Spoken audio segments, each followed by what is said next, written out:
사도행전 15장 36절에서 41절의 말씀 우리 한 목소리로 읽겠습니다.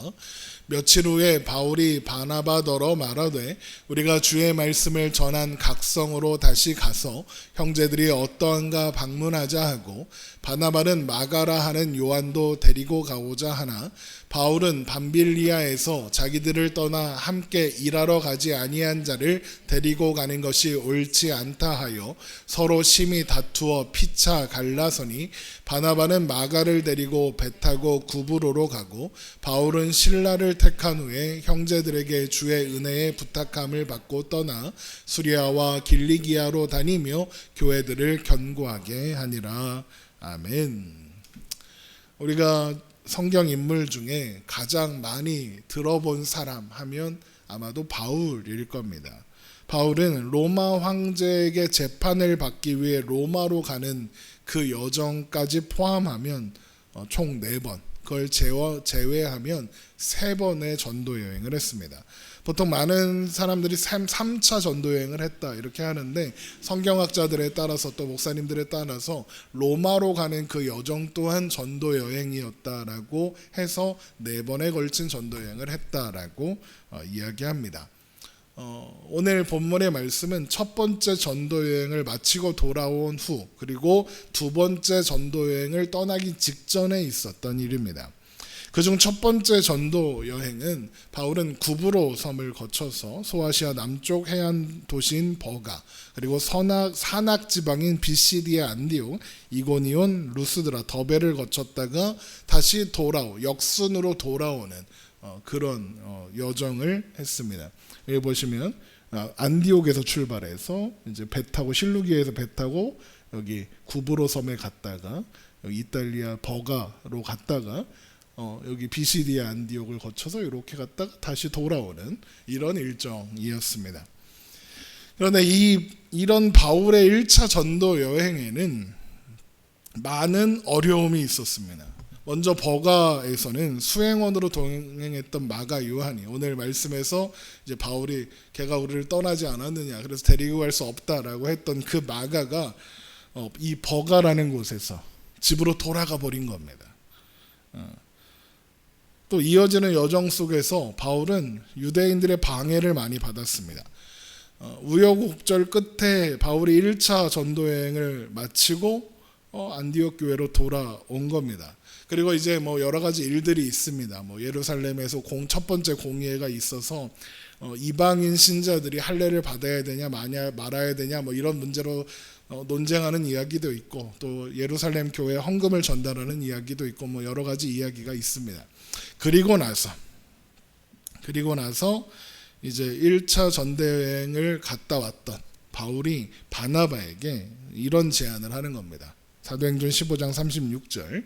며칠 후에 이제 예루살렘에서의 논쟁을 마치고 안디옥으로 돌아와서 이제 그 이방인 신자들에게 할례나 또 이런 율법 준수 같은 그런 것들을 강요하지 말자라는 결론을 안디옥 교회에 전한 후 며칠 후에 바울이 바나바더러 말하되 우리가 주의 말씀을 전한 각성으로 다시 가서 형제들이 어떠한가 방문하자 하고, 그러니까 1차 전도 여행과 2차 전도 여행 사이는 그렇게 길지 않은 시간이었습니다.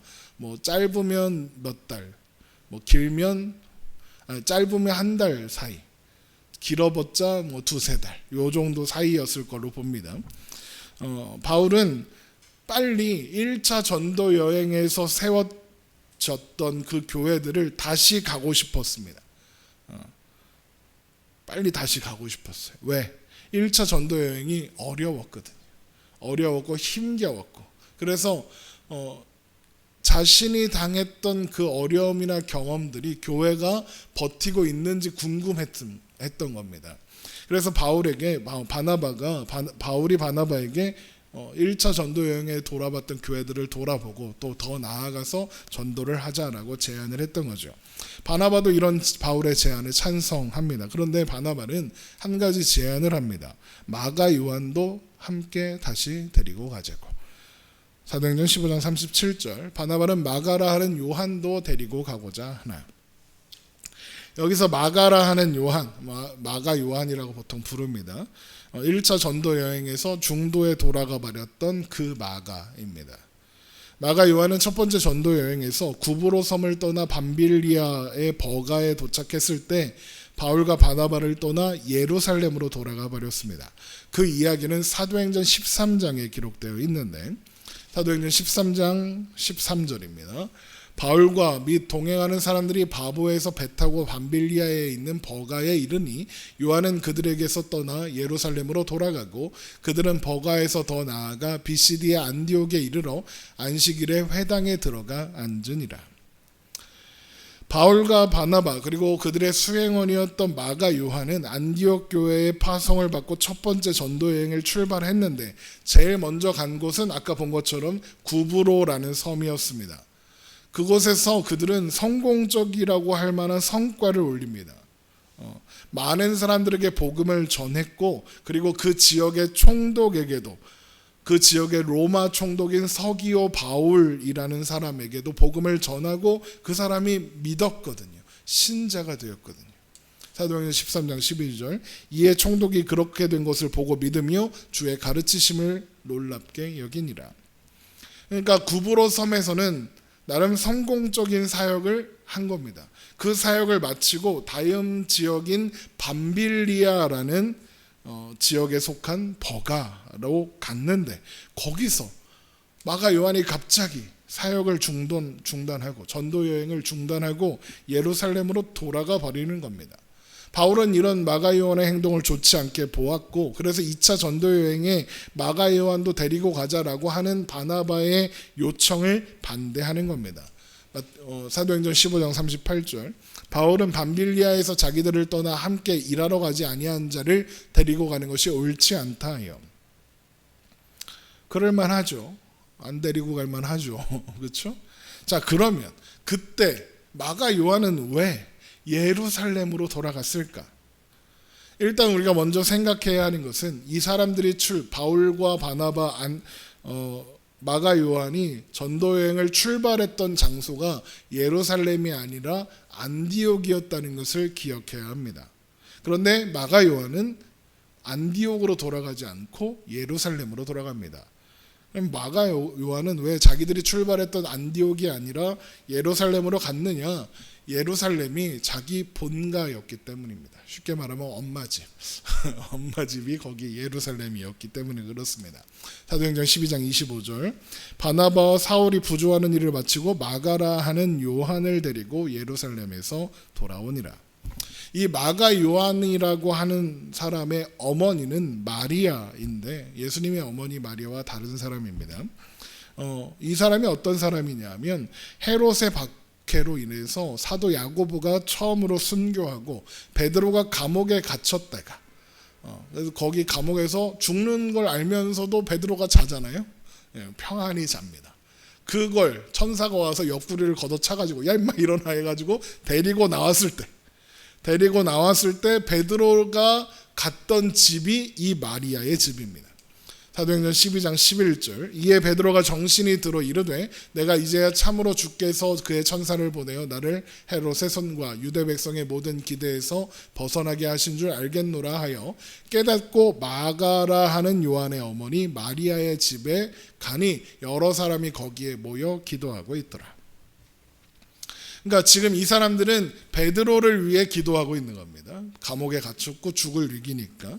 그러니까 교회에 대한 박해가 시작된 시점인데도 마리아의 집에, 마가라 하는 요한의 어머니 마리아의 집에 신자들이 모여서 베드로를 위해 기도하고 있었던 겁니다. 그런데 그 장소를 제공하고 있는 이 마리아는 그러면 어떤 사람이겠습니까? 용기 있는 신자임에 틀림이 없습니다. 이거 모여서 베드로를 위해 기도한다는 게 누구 한 사람에 의해서라도 세워나가면 마리아도 베드로처럼 될 가능성이 있습니다.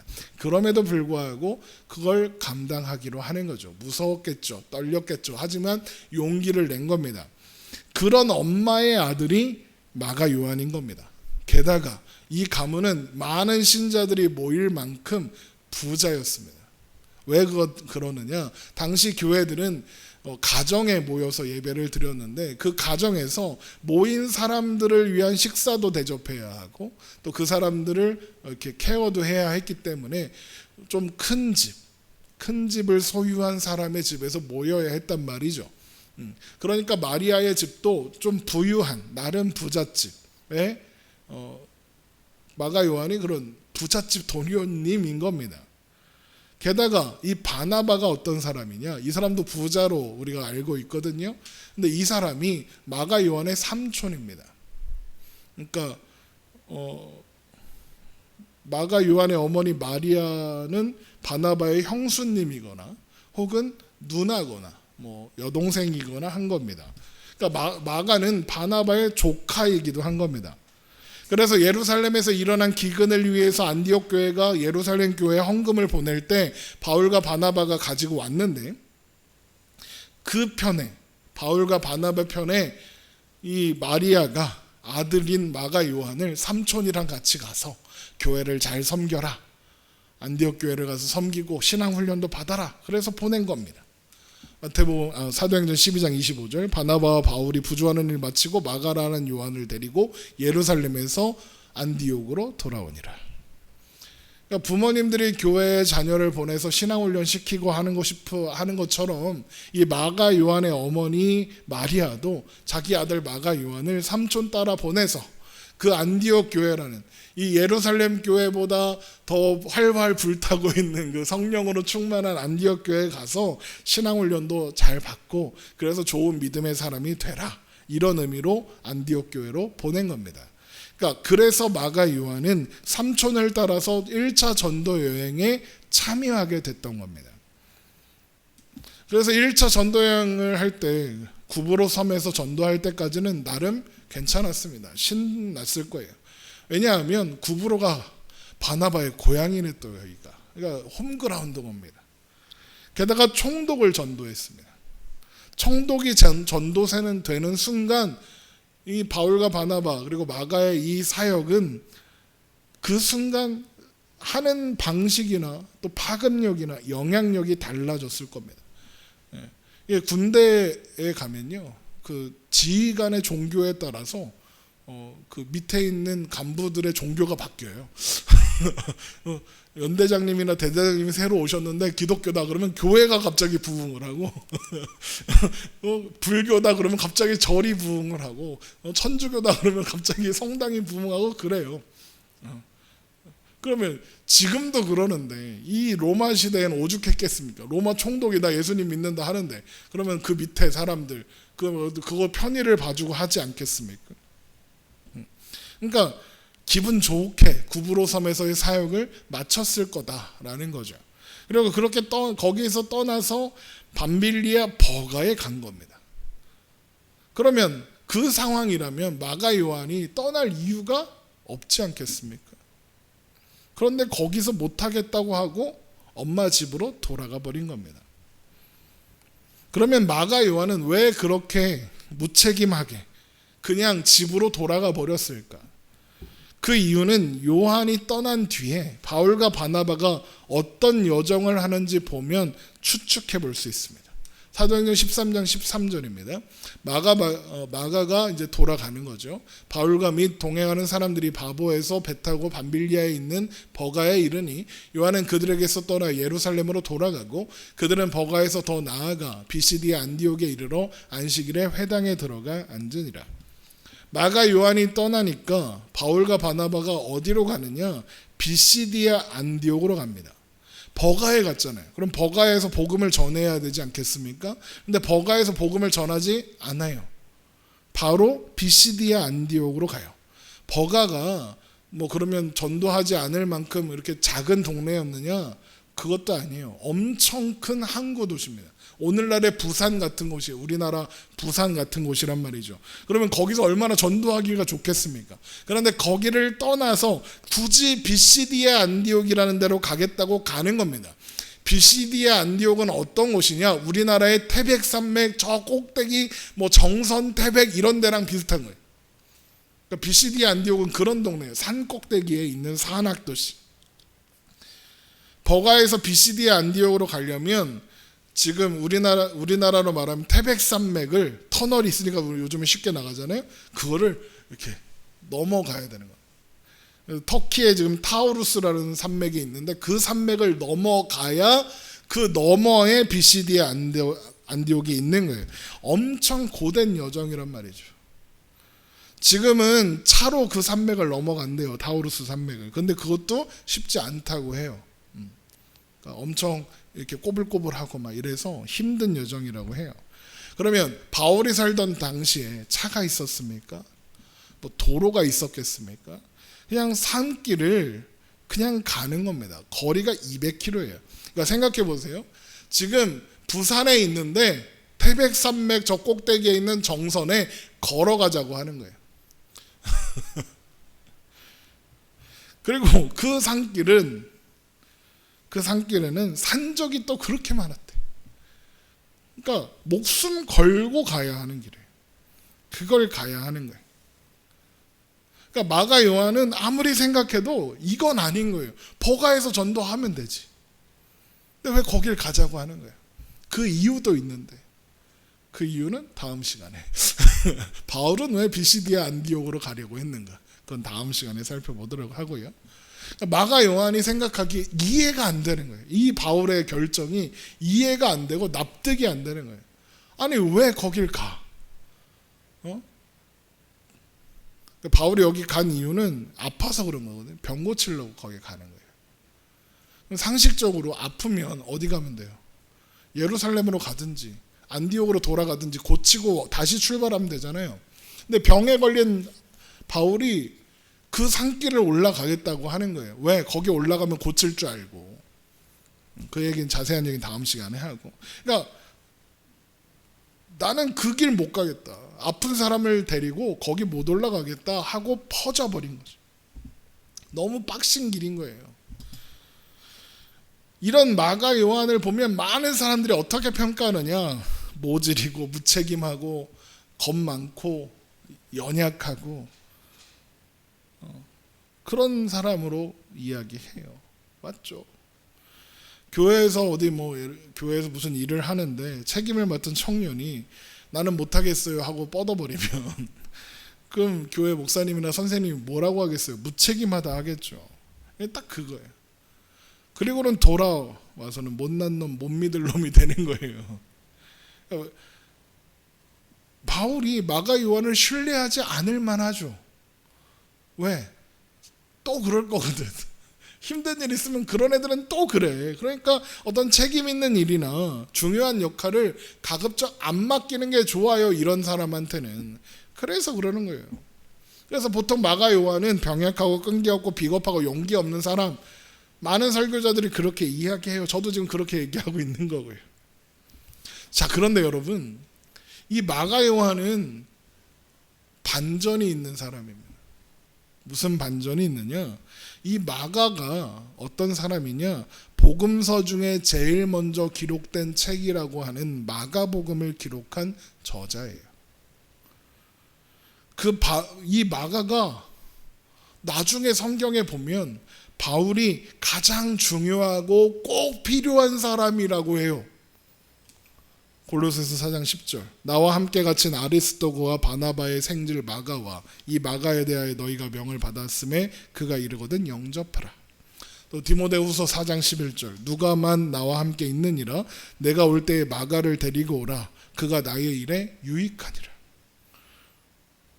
빌레몬서 1장 24절 또한 나의 동역자 마가 아리스다고 데마 누가가 문안하니라.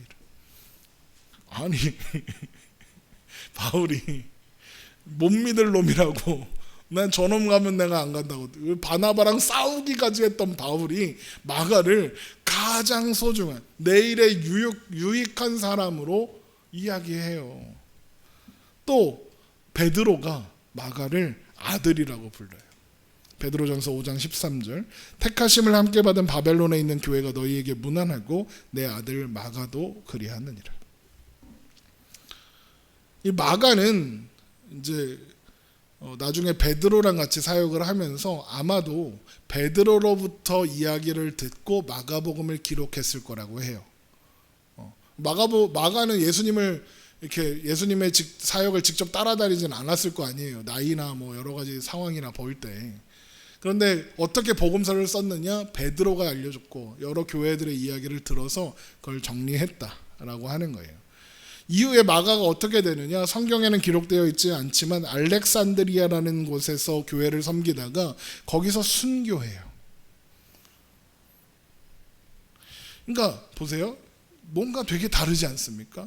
바울과 바나바를 떠났던 마가 요한하고 마가복음을 기록하고 바울과 베드로의 소중한 동역자이며 교회의 중요한 리더, 순교자 마가, 이 사람이 같은 사람이에요.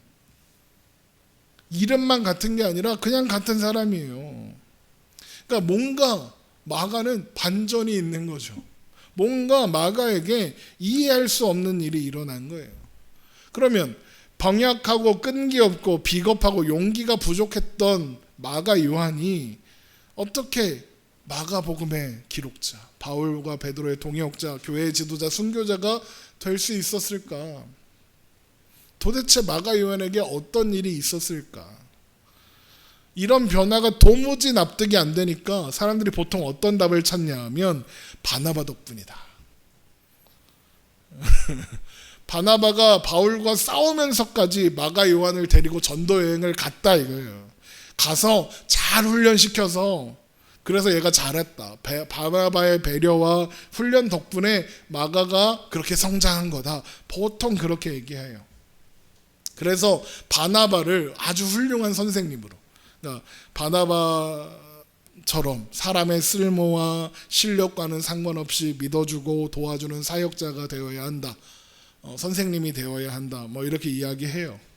맞죠. 물론 바나바는 그런 사람이 맞아요. 좋은 사역자고 좋은 목회자고 좋은 전도자고 좋은 동역자예요. 바울이 존경하고 사랑하는 동역자가 맞아요.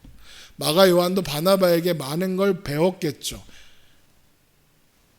그런데 한번 생각해 보세요. 우리가 생각해야 하는 게 이거예요. 사도행전 15장 오늘 본문에서 바나바가 마가 요한을 데리고 2차 전도여행에 가자 그래요. 그러면 이게 바나바의 의지였을까 생각해 보세요. 바나바가 가기 싫어하는 마가 요한을 이 마가 요한 훈련시켜야 돼. 그래서 얘 데리고 가자. 이렇게 했을까? 무슨 훈련을 해요, 전도여행에서? 지금은 선교여행, 뭐 지금 시대에 하는 거 전도여행 이거 훈련이에요. 훈련이에요. 바나바도 1차 전도여행 갔다 왔어요. 그건 훈련이 아니에요. 실전이었어요. 지금에 하는 단기 선교나 이런 게 훈련이지 그때 선교여행은 목숨 걸고 하는 실전이었어요. 죽을 고비를 여러 번 넘겼고 바울은 돌에 맞아서 거의 죽었었어요. 죽을 뻔한 게 아니라 죽었었어요. 사도행전 14장 19절 유대인들이 안디옥과 이고니온에서 와서 무리를 충동하니 그들이 돌로 바울을 쳐서 죽은 줄로 알고 시외로 끌어내치니라. 바울이 죽은 줄 알고 죽은 거예요. 죽었으니까 그냥 그 시체 버리는 데다가 던져 버린 거예요. 죽었다니까요. 거의 죽은 거예요. 아니 훈련도 정도가 있는 거 아니에요? 잘못하면 죽을 수도 있어요. 그런데도 바나바가 마가 요한을 데리고 간다 그러는 거예요. 그게 훈련이면 절대 못 데리고 가요. 그거 어떻게 데리고 가요? 죽을 수도 있는데 100% 마가 요한이 그 상태로 그거 훈련이라고 따라가면 분명히 도망가요.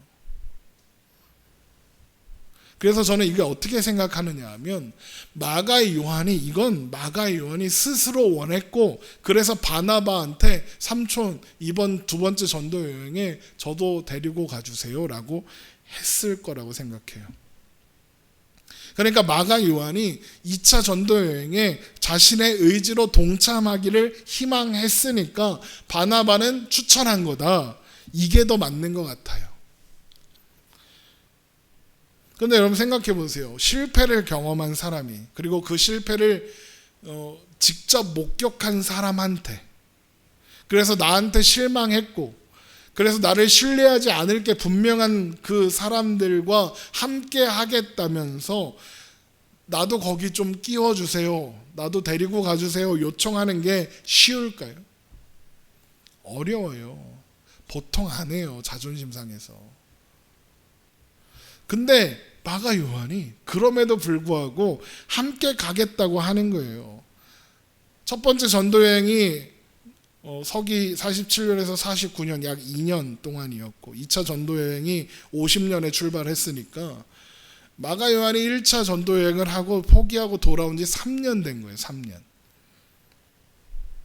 그러니까 그 3년의 시간이 마가 요한에게 무슨 어떤 경험들을 선사했고 그 결과로 2차 전도 여행 따라가고 싶다고 자원하는 자리로 나선 거죠. 사실 마가 요한에게 무슨 일이 있었나 모르죠. 어떻게 알아요? 성경이 기록하고 있지 않으니까. 하지만 분명한 건 알 수 있어요. 마가 요한의 마음과 태도가 바뀐 거예요.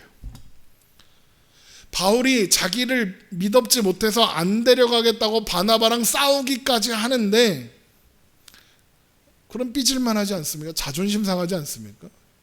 그러면 옛날 같은 마가 요한이었으면 에이씨 치사해 더럽게 치사하네 안 가. 그러면 그만이에요. 그럴 수 있는 사람이었다고요. 그런데 바나바가 그럼 너는 나랑 가자 하니까 그걸 또 따라가요. 뭔가 변화가 있었던 거예요. 마가 요한의 변화가 있는 거예요. 그럼 어떻게 그런 변화가 일어날 수 있었을까? 답은 하나밖에 없어요. 하나님께서 마가 요한을 다루셨다. 그게 답이에요. 하나님께서 마가를 다루셨고 그의 마음과 믿음을 성장시키셨다. 이것 말고는 알 수 없어요. 여러분 성경학자들의 추측이 맞다면 마가 요한은 많은 놀라운 꽤 부러운 그런 경험을 한 사람이에요. 왜냐? 예수님의 최후의 만찬 유월절 식사가 있었던 그 다락방이 걔네 집이었을 거래요. 누가복음 22장 11절 그 집주인 이 집주인이 마리아였다는 거죠. 마가 요한의 어머니. 선생님이 내게 하는 말씀이 내가 내 제자들과 함께 유월절 먹을 객실이 어디 있느냐 하시더라 하라. 그리하면 그가 자리를 마련한 큰 다락방을 보이리니 거기서 준비하라 하시니 그들이 다가 그 하신 말씀대로 만나 유월절을 준비하니라. 큰 다락방. 그래서 마가의 다락방 그러잖아요. 그러니까 이 집이 마간의 집이었을 거라는 거예요. 성경학자들의 추측에 따르면. 또 그러면 제자들이 예수님이 십자가에 못 박혀 죽으시고 예수님이 부활하사 제자들을 만나실 때 있었던 그 방도 이 방이라고 그러거든요. 요한복음 20장 19절. 이날 곧 안식 후 첫날 저녁 때에 제자들이 유대인들을 두려워 모인 곳에 문을 닫았더니 예수께서 오사 가운데 서서 이르시되 너희에게 평강이 있을지어다. 그럼 마가가 이거 봤겠죠. 예수님이 최후 만찬 하시는 거, 예수님이 부활하시고 돌아오시는 거 봤겠죠. 또 성령이 임하시는 순간도 봤을 거예요. 사도행전 1장 13절. 그들이 들어가 유하는 다락방으로 올라가니 베드로, 요한, 야고보, 안드레와 빌립, 도마와 바돌로메, 마테와 및 알페오의 아들 야고보, 셀로인 시몬 야고보의 아들 유다가 다 거기 있어. 오순절 다락방 그 시간이죠. 또 2장 1절 오순절 날이 이미 이르매 그들이 다 같이 한 곳에 모였더니 호련히 하늘로부터 급하고 강한 바람 같은 소리가 있어 그들이 앉은 온 집에 가득하며 마치 불의 혀처럼 갈라지는 것들이 그들에게 보여 각 사람 위에 하나씩 임하여 있더니 그들이 다 성령의 충만함을 받고 성령이 말하게 하심을 따라 다른 언어들로 말하기를 시작하니라. 그 자리에 마가도 지네 집이니까 있었겠죠. 또 베드로가 죽을 위기에서 감옥에서 나와 돌아온 집이 어디였다고요?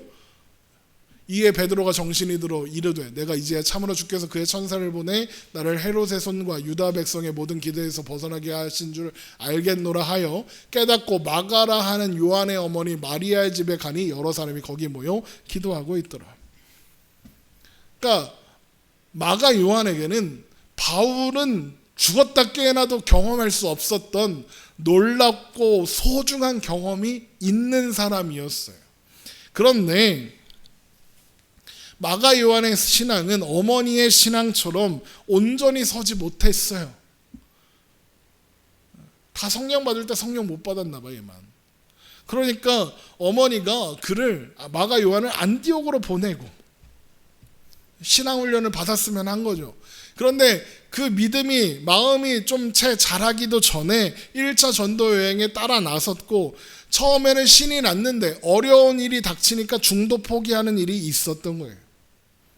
그런데 그렇게 돌아온 뒤 하나님께서 그에게 허락하신 시간들을 통해서 마가는 자신이 경험했던 일들이 생각나고 돌아볼 수 있는 기회가 있었을 거예요.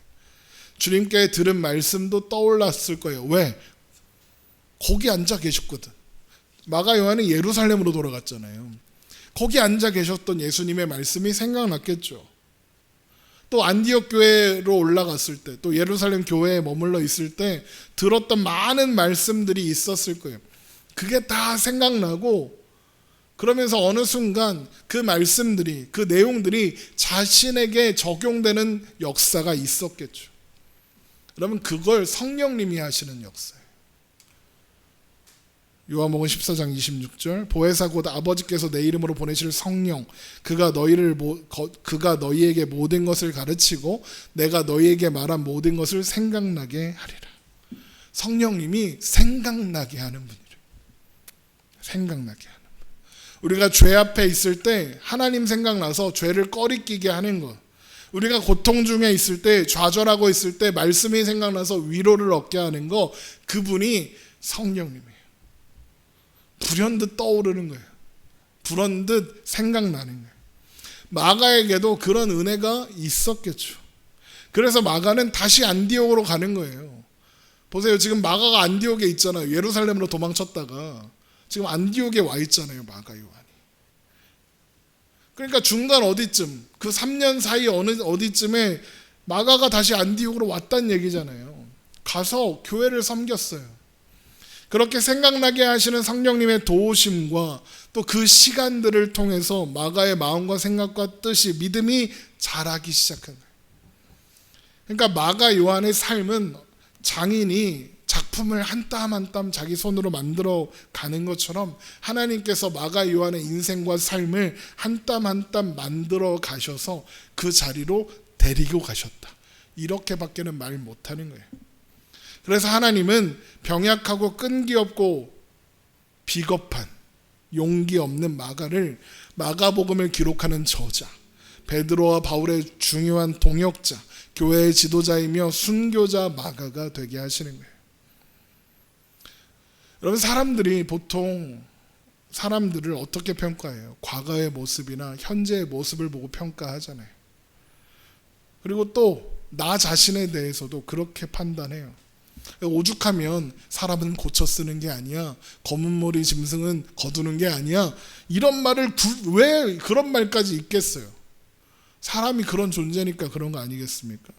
맞아요. 사람은 믿을 수 있는 대상이 아니에요. 어떻게 사람을 믿습니까? 사람은 언제든 자의로든 타의로든 실수하고 배신도 해요. 그런데 여러분, 우리는 사람을 믿는 사람들이 아니에요. 우리가 사람을 믿습니까? 여러분, 사람은 절대로 믿지 마세요. 저도 믿지 마세요. 목사 믿지 마세요. 목사가 제일 사기꾼 많아요. 아까 광고 시간에 말씀드렸던, 걔도 지가 성령 받았다, 전도자다 그러면서 사기쳐요. 성령의 이름으로 사기쳐요. 목사가 조심하세요. 목사 믿지 마세요. 존중만 하면 돼요. 믿지 마세요. 여러분, 사람에겐 답이 없어요. 우리에겐 답이 없다고요. 그런데 우리는 사람에게서 답을 찾지 않아요. 사람에게서 지혜를 구하지 않아요. 사람에게서 무언가 해결책을 찾지 않아요. 우리의 답이 되시는 분은 하나님이시니까요. 그래서 우리는 하나님을 믿는 거예요. 사람이 아니라. 우리는 연약하고 부족하고 미련한 사람을 부르셔서 강하고 지혜롭게 하시는, 그래서 강하고 지혜롭다는 사람들을 부끄럽게 하시는 하나님을 믿어요. 우리는 자격 없는 자를 부르셔서 사용하시는 그 하나님을 믿어요. 우리는 합력하여 선을 이루시는 하나님을 믿는다고요. 우리는 약할 때 강함 되시는 하나님을 믿어요. 우리는 실수하지 않으시는, 실패하지 않으시는 하나님을 믿어요. 하나님이 고치지 못할 사람은 없어요. 제가 오늘 설교 제목으로 둔 하나님이 고치지 못할 사람은 없다, 이건 유명한 책 제목이기도 하거든요. 저자는 교도관이었어요. 그리고 주로 죄수들과 사형수들, 많은 사형수들을 보았다고 해요. 그 책 제목이 왜 하나님이 고치지 못할 사람은 없다겠어요. 그 흉악한 범죄를 저지르고 그래서 사형이라는 최고의 형벌을 받고 죽는 그 사람들이 자신의 죄를 회개하고 피해자들에게 용서를 구하고 하나님께 구원을 구하는, 하나님의 은혜를 구하는 모습을 교도관이었던 저자가 직접 본 거예요. 어떤 면에서 여러분, 성경이 하나님이 고치지 못할 사람은 없다라는 책의 원작이에요. 원작. 여러분, 성경을 보세요. 별 희한한 사람들이 다 나와요. 바울, 사도 바울, 대단한 성경의 신약 성경의 반 이상을 쓴 바울, 살인자예요. 스데반을 잡아 죽일 때 주동하던 사람이었어요. 그리고 나서 교회를 핍박하고 신자들을 잡아 죽이던 살인자라고요. 그런데 하나님이 그런 바울을 부르셔서 사도로 세우셨어요. 이방인을 위한 사도로 세우셨어요. 병약하고 의지가 약한 마가 요한 부르셔서 마가복음의 저자 만드셨어요. 교회의 지도자로, 바울과 베드로의 동역자로 만드셨어요. 순교자로 세우셨어요. 하나님이 능치 못할 일이 있으시겠습니까? 여러분, 우리도 마찬가지입니다. 우리가 사는 현실은 고난의 현실이고 고난의 시간이고 부족한 건 투성이죠. 나를 보면 내가 뭘 할 수 있을까 생각해요. 수많은 청년들이 그러고 많은 청소년들이 그런 생각을 하며 산대요. 내가 뭘 할 수 있을까? 내가 지금 공부도 하고 자격증도 따고 뭐도 하고 하는데 난 못할 것 같은데, 자신이 없는데, 그런 사람들이 많아요. 다 커서 어른이 되고 성인이 되고 자녀가 생기고 부모가 되면 다른가요? 여전히 사는 게 자신 없어요. 그런데 여러분, 그런 우리의 평범한 일상들조차 하나님께서 우리를 만들어 가시기 위한 시간, 과정. 그래서 우리의 오늘은 우리의 결론이 아니에요. 우리의 결론은 이 세상이 아니에요. 우리의 결론은 하나님 나라예요. 우리의 결론은 하나님께서 기뻐하시는 온전함이에요. 빌립보서 1장 6절, 너희 안에 착한 일을 시작하신 이가 그리스도의 예수의 날까지 이루실 줄을 우리는 확신하노라. 하나님이 시작하신 인생이에요. 그게 우리의 인생이에요. 그러니 하나님이 완성하시고 이루실 거예요. 합력하여 선을 이루시는 하나님께서 우리의 오늘을 붙잡고 계세요. 우리를 만들어 가실 거예요. 만들어 가고 계세요. 제 나이가 몇 살인데 아직도 만들어요. 40이든 60이든 80이든 하나님은 만들어 가고 계세요. 우리 그 하나님을 기억하며, 그 하나님이 우리를 붙잡고 계신다는 것을 기억하며 그렇게 오늘을 살아가는 저와 여러분 되시기를 주님의 이름으로 축원합니다. 기도하겠습니다.